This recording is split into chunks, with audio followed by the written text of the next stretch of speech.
Okay, you're here for part three of Muzu in Belfast. I'm sitting here with Phil Ellis. Phil, do you want to give us a little bit of background about you and what brought you here in the first place? Certainly. Okay, background originally as an artist back in the day, too long to remember now.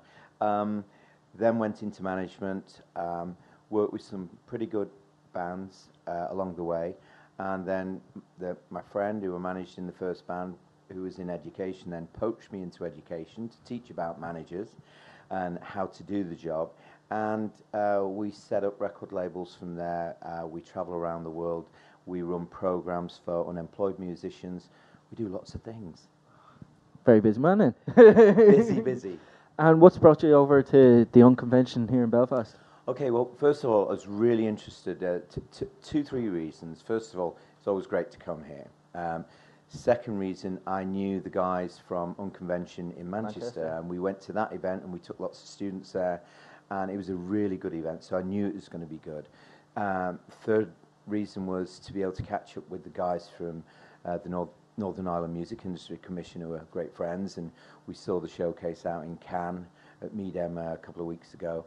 And then, I guess, an important part of the visit is that we've just launched a new program in Northern Ireland under the Steps to Work program for unemployed musicians to get some mentoring for a period whilst maybe looking for a job or something, and get some added value from us. And we've just set up a Northern Ireland office and taken some staff.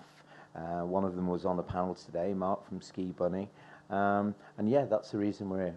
Okay, and you've already done them over in England, haven't you? You've set up.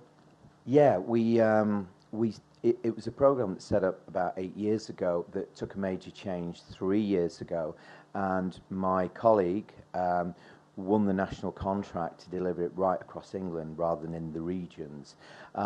It involved us writing some fairly nice books to be delivered across the UK. I've seen them, they're very nice. I'm buying them. Thank you. Well, you can have them all free on the internet, actually, as PDFs, so they're really good resource for musicians.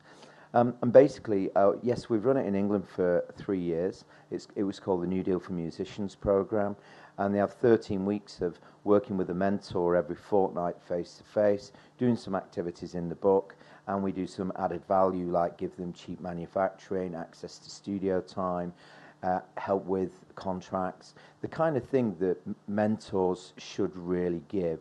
And we've been really successful. We work with over 2,000 musicians. We've taken a lot to the marketplace and a lot into really good jobs as well. And you've got the workbook there in front of you. Were you behind the whole creation of the workbook and how it was laid out and everything? I had a little look at the sound recording, and it seemed to me that it was explained brilliantly and also laid out in a way that is understandable, like with proper pictures and things like that. I know I did a sound course myself in Dublin, and it was, you were in a classroom, but there was no book to follow it. It was more you're sitting there, you take your own notes, and then you go and research it. But these books are clearly labelled, clear. Yeah, completely. Like the really good thing, Adrian Armstrong, who owns the company that delivers this program, Armstrong Learning.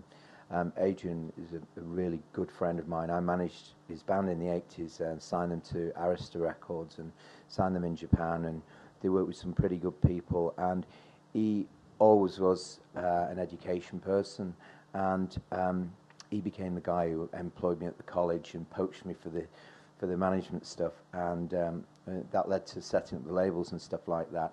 And when this contract came up to actually write these books, he simply called on the team of people who he'd worked with at the college, who were good friends, and we sat down, and the first versions were done over a summer, and then these are the second versions, and we worked with industry on these so that they're all really happy with content. We took a steer from industry, and we've recently been inspected by Ofsted, who gave us 2 outstanding awards, one for the resources, which are the books themselves and the people who deliver them, and the second was for the things that we do over and above the program, which is the added value things. So I would say that I'd be adding value to a music person's career if I was to bring him to an event like this today to network. and if I were giving them access to studio time and to events and manufacturing, we received that. Go over and beyond what the normal over and beyond is. Yeah, and I think in a sense that because we're all educationalists as well, we had to keep the simplicity down. I think that what they wanted, although the tasks and assignments in here, we would normally say they were around about level 2 learning. We wanted to keep it so that people who were accessing learning for the first time could see simple bite-sized chunks. Then they could go to the end of the chapter and there's very, very clear signposting to where they can get more. As I say, it's absolutely amazing, like the layout and all, and how it's coming across. I just want to know, you've only started the one up in the north. I think you said 3 months, was it? Literally, yeah, in the last 3 months. It's a new program from Department of Education and Learning, and basically, what happens is if a person is on a program, has been made redundant, is unemployed, it doesn't matter from what walk of life. I was about to say, do you have to be a musician to stay to work, or? Effectively, this was designed really for musicians, but creative people are often a bit more than a musician. They may be a musician, they may be starting a label, they may be a producer, remixer who's finished a music tech program, or they may want to promote. And if they are an active person who is doing some job search or another activity while signing unemployed, they can access this specialist music industry support and gain an advisor who would sit down and work out their aspirations with them. They would need to be really active, so a drummer who hasn't got a drum kit, we can't really help. A DJ who hasn't got decks, somebody who thinks they would like to play the O2 Stadium next year, it's not achievable. We'd be kind of realistic and recalculating. But if it's somebody who said, you know, I sing now and then at gigs at a wedding, I need to now further promote myself and market myself, we could do a pretty good job over the next 13 weeks in really pointing them in a business direction and sharpening those tools for business.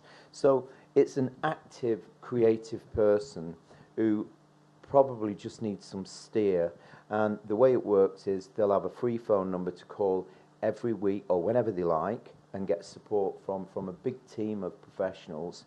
They have a face-to-face meeting every fortnight, and we run small masterclasses, say on copyright or on marketing yourself as well. And that's how the program works. It doesn't cost any money to come on that program, and it's just additional support to what they're doing. It all sounds great. Phil, I wish you nothing but the best in the future. Have you anything for people where they can get in contact, or? Yes. Okay. The free phone number is not in my pocket, so we might have to edit that in because I've just learned what the free phone number is. But okay. I'll edit it so it flashes up at the bottom. Thanks very much indeed, and thanks for the opportunity as well. No Great problem. to meet you. Cheers. Thanks, mate. Thank you.